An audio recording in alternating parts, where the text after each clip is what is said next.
insights about today's event? Okay, madam, it was a very inspirational event.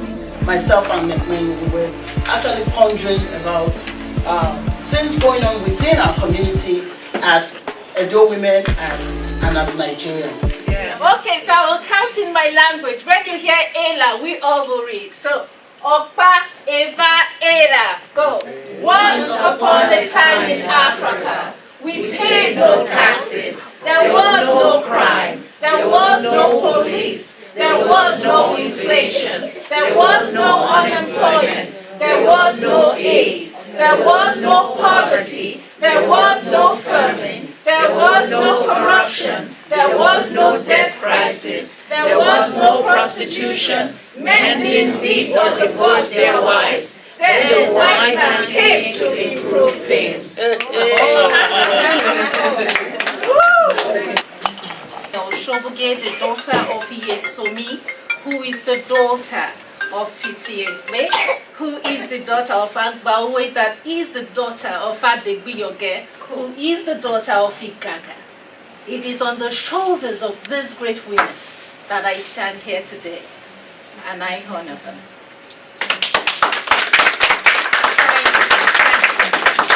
I ask for the permission of my elders in this room to speak.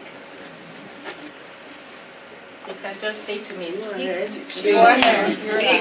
Thank you. I am an African indigenous educator and storyteller for children. And my interest is in learning our African indigenous knowledge systems, living and practicing our African indigenous cultures as a way to decolonize and re-Africanize ourselves. Hence, I am understanding my presentation today. I'm presenting to you through the lens of our African indigeneity. So, do bear with me, because some of the things I will be saying, I'll be referring to my notes as well. Okay. I put a warning, and the warning is with regards to truth and learning in discomfort. What I'll be talking about, I do invite you to please be of an open ear, to listen, open mind. Do not prejudge this, because it's about us, but it may not be in the conventional way we used to.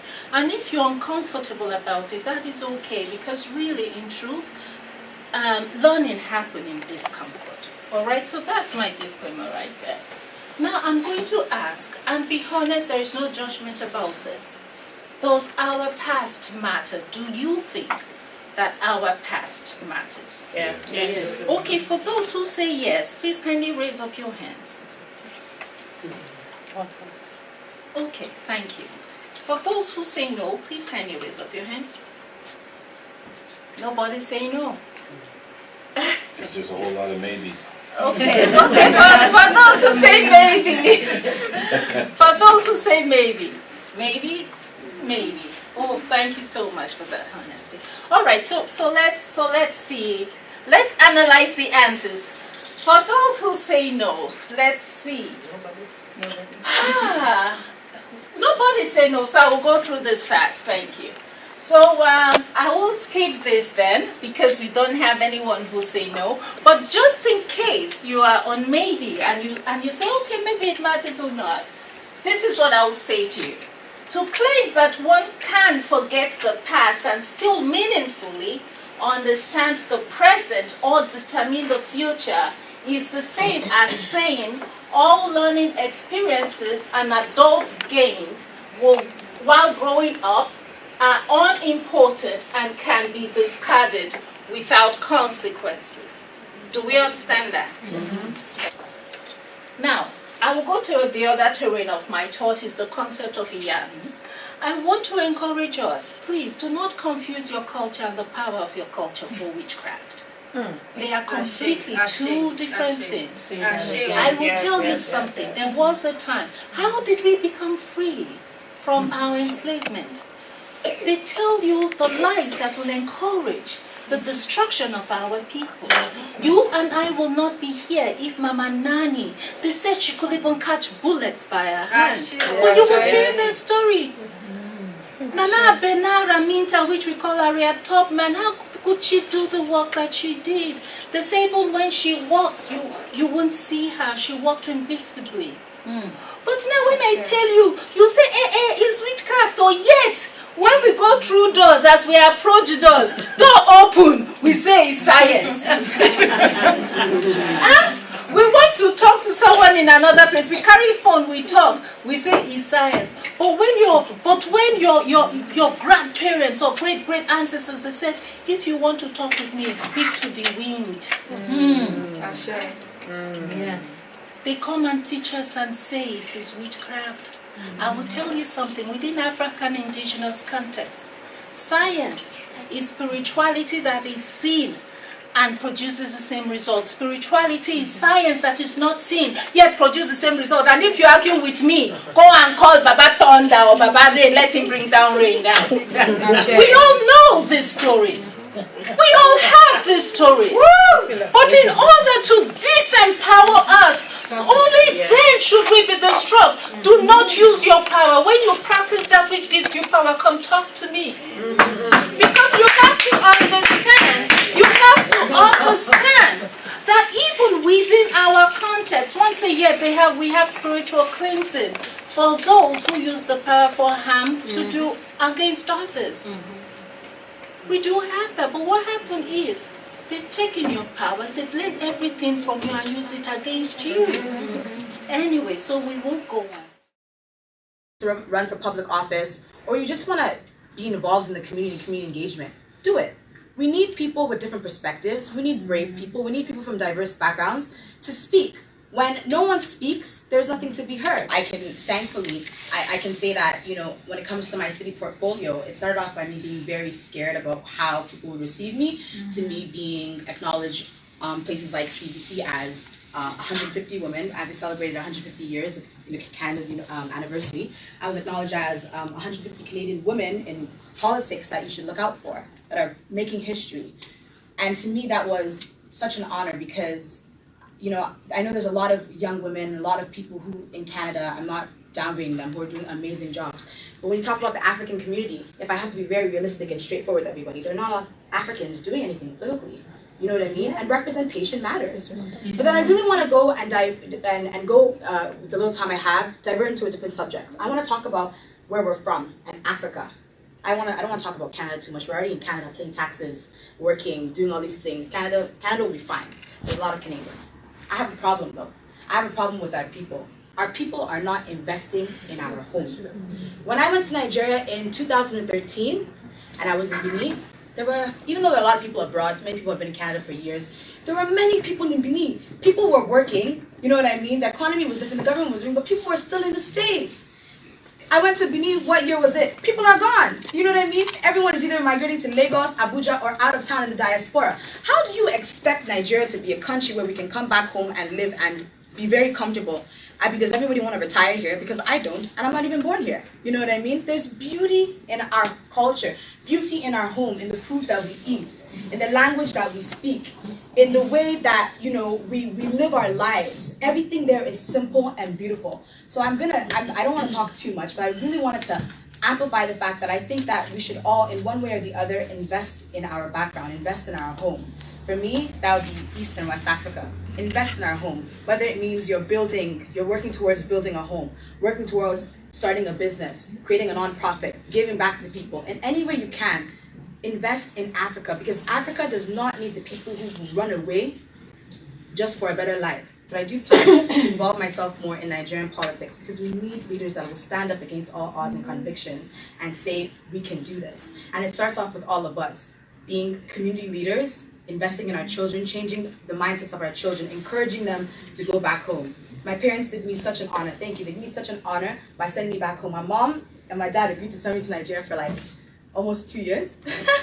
So I lived in Nigeria for almost 2 years, and at first I was like, oh my goodness, I'm going to Nigeria, and I loved it. It was so much fun. But then after a while, I was like, I need to come back. But when I came back, honestly, it changed my perspective. I had a different standard for how I wanted to live my life. I expected more. I wanted more, And at the end of the day now, years down the line after that experience, I can say to God be the glory, my perspective is different. I want the best for Canada, but I want even better for my countries back home. Our countries back home deserve better. They deserve people to stand up, no matter how scary something is, and be brave. Because if we continue the pattern that many have left us with, leaving Nigeria, being afraid, I'm telling you, if Nigeria's gonna, I know there's other people from out of Nigeria. I'm sorry to be mentioning Nigeria, but Nigeria's a perfect example. If we leave Nigeria how it is right now, we leave our nations how it is right now, don't ever think that in 20 years, 15 years from now, it'll be better than what it is. It'll be worse. Yes. It'll end up like Syria, a country that is basically damaged, there's nothing left to show for it, or it'll end up with everybody in extreme poverty. You will not even want to go and visit Nigeria. So what are we waiting for? Why aren't we working? Is it fear? Eliminate fear. On the other side of fear is success. On the other side of fear are history makers. There's a saying that I love to say anywhere I go. History makers don't wait for things to happen.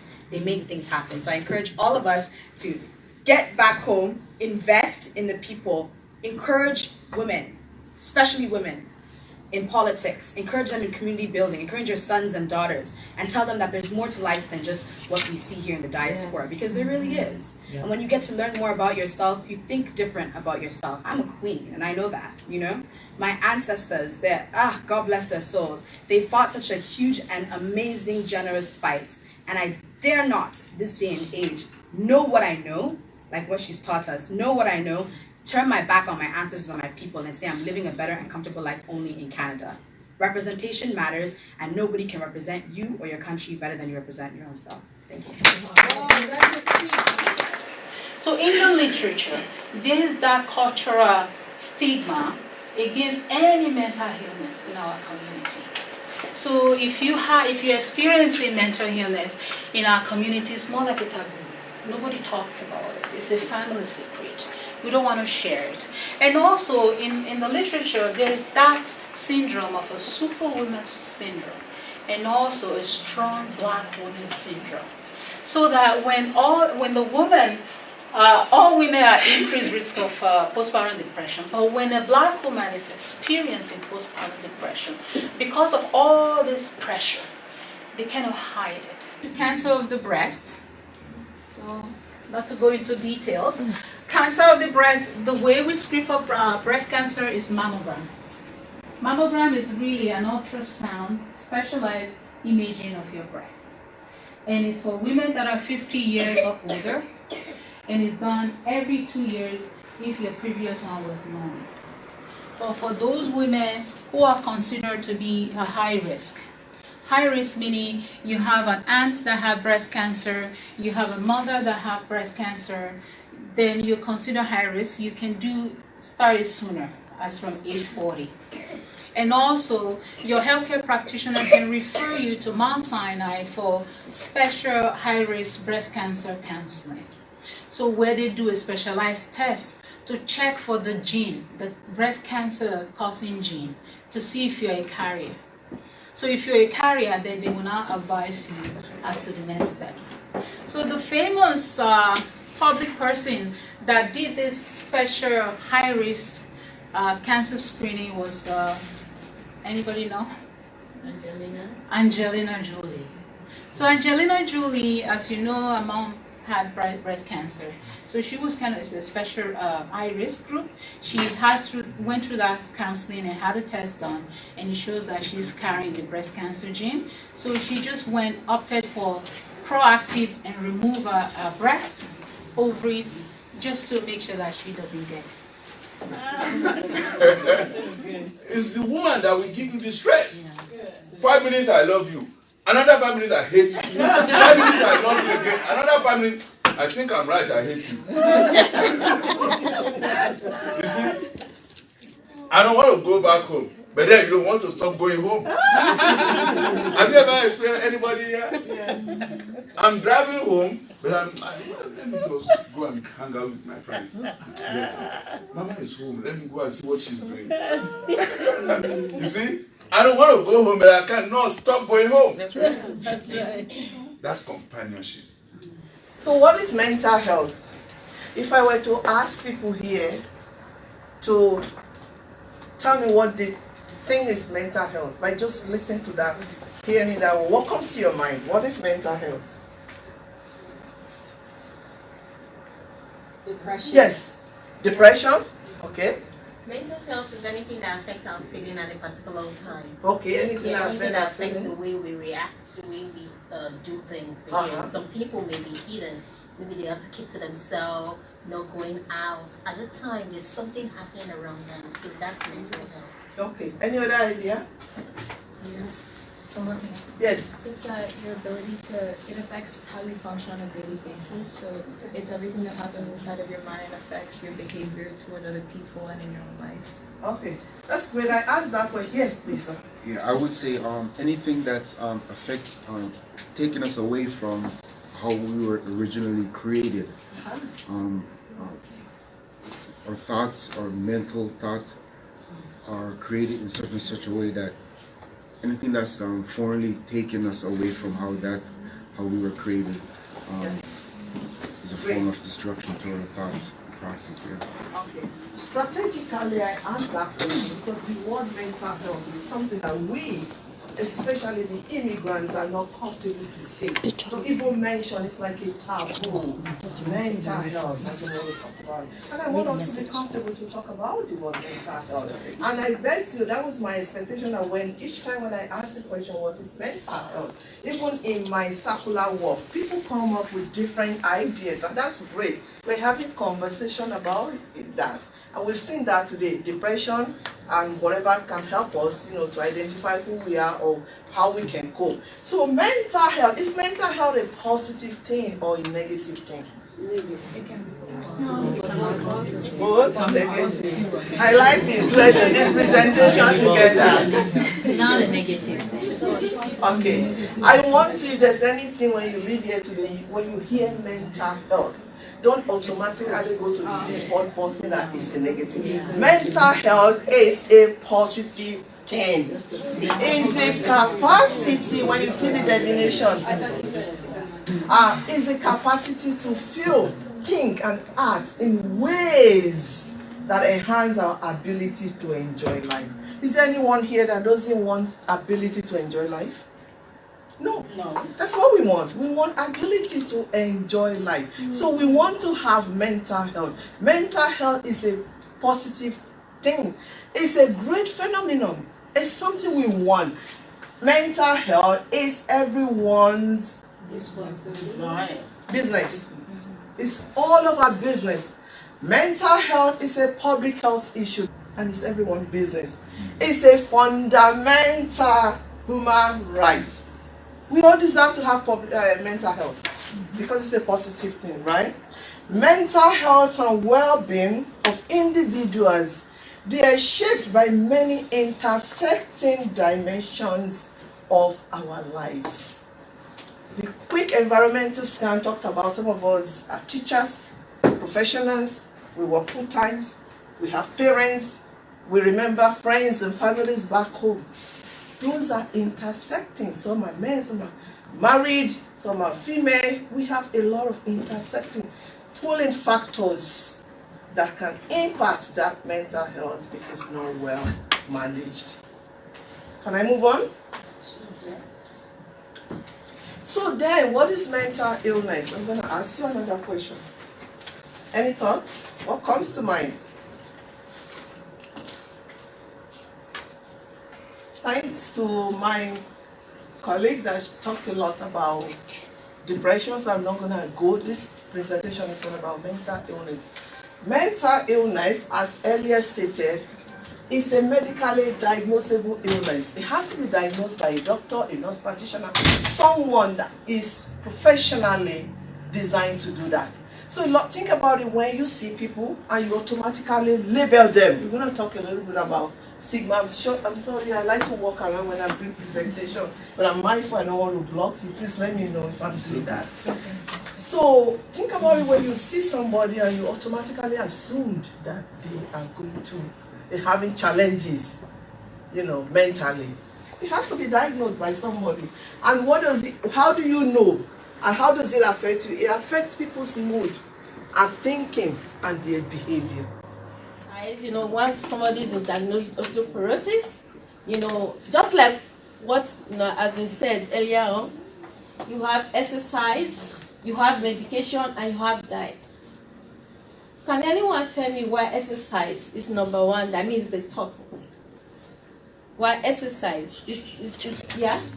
Yeah, I think exercise is going to help you for your bones, because that disease, it decreases the strength of your bones, because after the age of around like 30, your bones start kind of decreasing, because before the age of 30, your bones usually grow and grow because you're getting bigger and stronger and stuff. But when you're over the age of 30, that's when it stops doing it, and it might start decreasing. So you should still always stay active. Thank you very much. Good. Thank you so much. I think in life we're always going after the how, right? Like if I want to grow my business, how do I do it? If I want to improve my health, how do I do it? How? We get so fixated on the how, but we don't look at the inner chain. The person I have to become, right? So as you listen to other speakers today, you'll be inspired, you'll be educated, you'll be moved. But I want you to really think, what are some things I can change on the inside? Because once you do the inner change, then your outer world will change. So look at somebody who wants to go on a diet, right? Somebody wants to go on a diet, they say, I want to lose weight, I'm tired of people looking at me funny or people making fun of me, and all of a sudden I want to go on a diet, that's it, I want to lose weight. And they go on a diet, and what happens, They join a gym. They may not go to the gym, they join it, and they say, that's it, nothing white, no chocolate, no sugar, anything, and then what happens? They start to lose weight. Why? Because, first of all, they're starving themselves, but they believe that it's those foods that make them fat. Really, it's not the foods that make you fat, it's your self-image that makes you fat, okay? So if somebody decides to go on a diet without changing their self-image, any weight loss will be temporary. And all of a sudden, what happens, you just put the weight back on. It's like magic. Okay. My name is Lucy Ruth. I'm originally from Zimbabwe. I call myself CBZ. CBZ is a bank in Zimbabwe. So the reason why I call myself CBZ is because I'm Canadian, British, and Zimbabwean.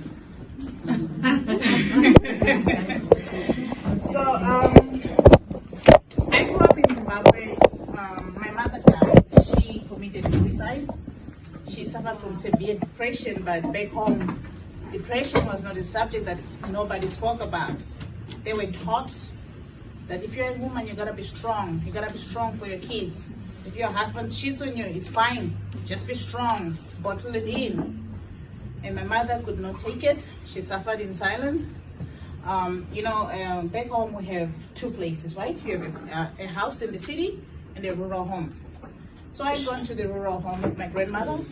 The next thing is there was a message that your mom died, and I was 10 years old. I didn't realize there was anything called depression. I suffered from depression since I was 10 years old. And I used to hate my mother. I used to tell my sister, why do we have to celebrate Mother's Day? My mother she didn't love us, because if she loved us, she would have killed herself. So, fast forwarding time, God blessed me. I went to England at a young age. I lived in England, and as I was in England, that's when I realized I started hearing about depression and depression and depression. I'm like, yeah, I am depressed. The reason why I was depressed was I was hurting. I had a scar. It was unforgiveness, because I did not forgive my mother for what she did. So because of that unforgiveness, it planted the seed of depression in my life. So the reason why I'm sharing this story with you is, as Africans, we have cultures, and these cultures, sometimes we have to revisit culture and say, you know what, let's just change this a little bit. If you're in a marriage and you're married and your husband beats you, you go back to your parents or you go to your aunties, they talk, they don't nip it in the bud. They just say, oh, he's gonna change, keep praying and praying, and he doesn't change. So a lot of women then end up suffering silently. They don't know who to talk to, they don't know where to go, they don't, and in those days there were no resources. Like nowadays, there's a lot of NGOs in Africa that you can go, and it's become, everybody's beginning to talk about it. So whilst I'm in England, I was very passionate about empowering myself. I started going to school, I started doing stuff to improve my situation, and I forgave my mother. The moment that I forgave my mother, God blessed me. I went for a job interview. I didn't have any experience in being an airport supervisor. I walked in an interview, I said, God, I want this job, and I'm going for it. I go for my interview, and there were people with experience. I go, and they said, have you ever supervised planes? I said, no. But I'd gone to school for a course in aviation. Everybody who was in the room, they had experience, they'd done the job. They didn't get the job. I got the job. God gave me the job because I was healing and I forgave. Some of the situations that we come in our lives, even some of the depressions that we come in our lives, sometimes we have to heal to move forward. Because when we don't heal, when we are holding on to the unforgiveness of what your mother, your dad, your aunt, your uncle did, it continues to build and it's steaming inside. And when you're steaming inside, your heart is constantly racing. Your heart is not at peace, and your brain is working overtime all the time. So that's when you start feeling, oh, I'm tired, I don't want to do this, I don't want to do that, because you are not looking into the situation, you are not getting yourself out of the situation. And when you come to these countries, it's hard. Like, I had a job as a supervisor in England. I came to Canada because I was getting married. I get to Canada, guess what? I can't get a job in aviation because I don't have Canadian experience. What am I supposed to do? I applied for every single job on the market. Oh, your resume is so great, but nobody's giving me a job. What do? You go back, you kind of go back into that depression. So I use my experiences, like, you know what, this is what's going on. This is Canada. I don't have the Canadian experience. So I started a business. I was selling stuff from Kenya. I had handbags that were being made in Kenya, being shipped to Canada, and I started selling. I started empowering myself. I started investing in my self-development. I started networking. I started doing things to get myself out of the situation. Particularly in all of the presentations that was produced here, I would like to know, as African descent and a scholar, I notice why that there was not any reference. We talked about Benin here and African kingdoms here, but there was no reference whatsoever regarding any African references in regard of medical system, in regard of mental health, in regard of any other things that was expressed here. So I would like to know why that reason. Good point.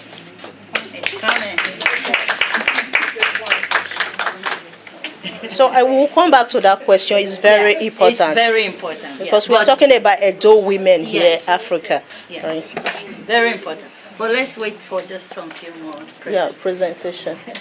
So any other question? More of a comment than a question.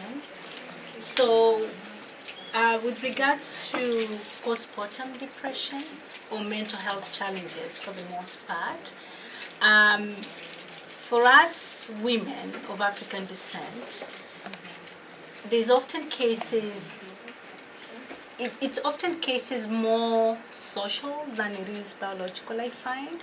And the reason being, we're away from home. If you're a new mom, there's a reality that you don't have the community to raise your children.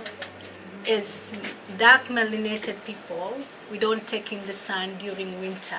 As lighter skinned people, we are removed from our culture, our comfort. I think it's important that we contextualize that so that we're not, again, feeding into the whole discourse around being unwell in terms of you not having done your best.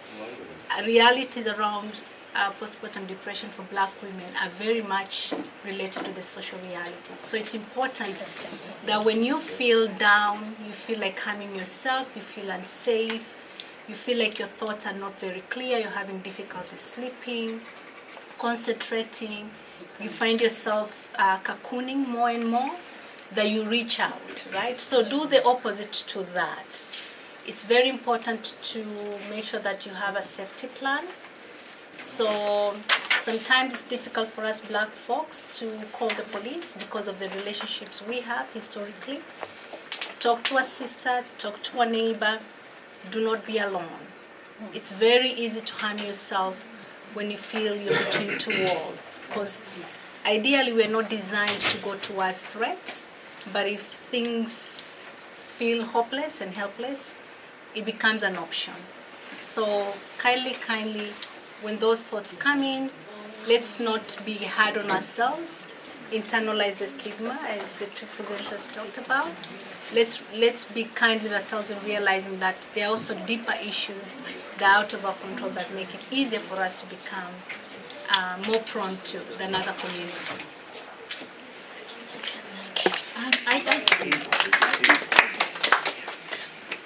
I just want to echo what you have just said. Everything you have just said, you were right, correct. Thank you for sharing that. And I think initially I said if I were to do this presentation, it would have been a half day or a full day. So I gave an overall high-level mental health and stigmatization awareness. So I did not go deep into that. So you were correct. The importance of social support, you cannot emphasize that enough. Friends, family, when you see somebody sleeping too much or doesn't sleep, eating too much or doesn't sleep, crying on and off, especially newborn mom, new mothers, you know, I think my colleague talks about baby blues is normal for about 90-something of women, but it can easily change from baby blues that is normal to postpartum depression. So we need to keep an eye, but we need time, you know, to talk about this. And there are resources, people that you can call, you know, confidential, 24 hours. I have some on the slide I did not share. Please let me know if you want me to share so we can add more to what Dorothy have shared. But you are absolutely correct. We need more time to do justice to these topics. I'd like to quickly say something on that. It's my baby is just turned 10 months old. Thank you very much for the presentation. But until I experienced postpartum, I didn't understand what it means because it does not exist in our African indigenous context. The question our brother asks is very valid. So when we come and we're using these terms and we're speaking like this, we don't know what it is because we don't know the context in which to evaluate it. When we give birth in our homes, we don't do nothing. They just give us a baby to breastfeed.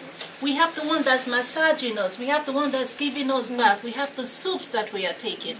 We don't even know what depression really is. So I'm encouraging us that when we're teaching to ourselves, we are not just a Black people. We are a people with a culture, with a history, with a heritage, and it means that there's a way we do things. Now, just like a fish in a river, you take that fish in a river, put it in the sea. You can say water is water, but the fish will end up batting like a chicken without head and dying. So, for example, when I have a child and I just gave birth, what is postpartum? When before I don't even have time to think because my fellow mates will come and say, "Hey, mama, you hear me or mama hears me? What are you doing? Why are you holding your hand?" Or you go outside, you have the sun, and you see children run around in the compound. You do not have that time to process what it is after birth because by nature, the way to live is how we live. There is that care, there is that support. So I think what I just wanted to just say to that is, if we can do some research into our indigeneity as an African people, within our cultural frame of reference to say, okay, how can I then help us understand this information that's been given? Now, I do have a background in psychology, and I worked in a psychiatric hospital for a while. So I was able to relate when I had that problem happen to me.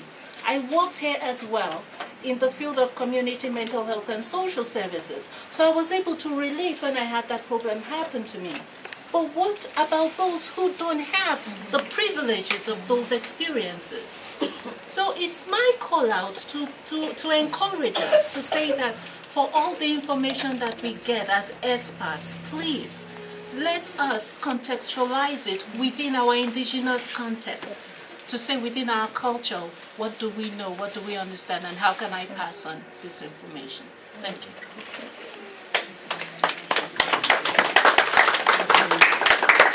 Your insights about today's event.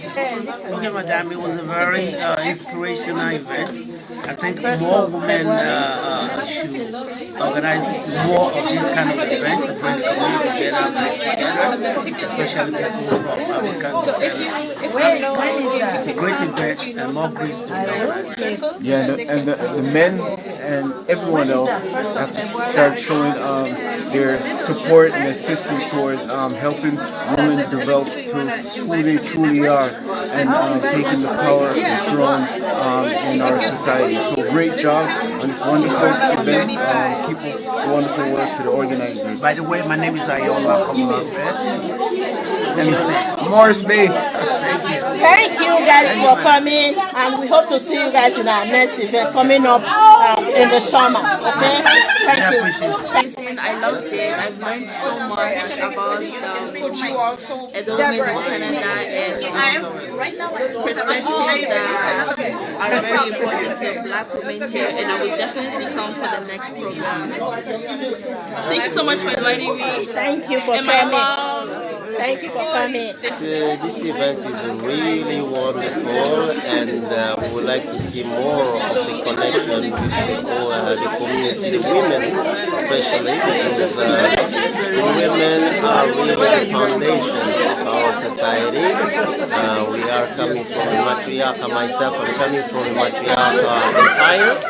So it's really very, very important that women of the empire would like to see more and progress of this organization. Thank you, sir.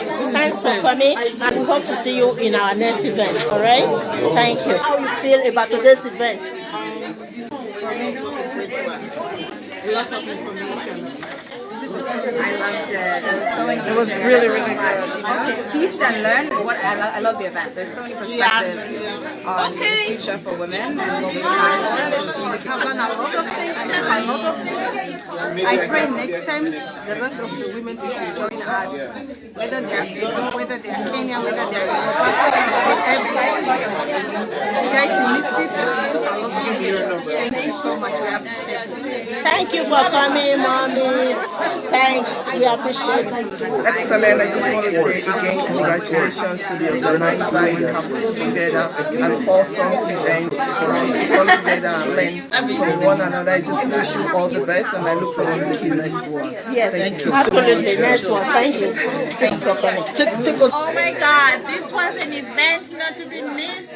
We are growing, we feel empowered, we are healthier, we have healthy minds, and 2020 is our year. Thank you, Sister Lucy. I wouldn't say too much of women. Myself and McMahon, we were actually pondering about things going on within us. But we're using this medium to say we have amazing women. Women that are trailblazers, that are actually doing things around the globe.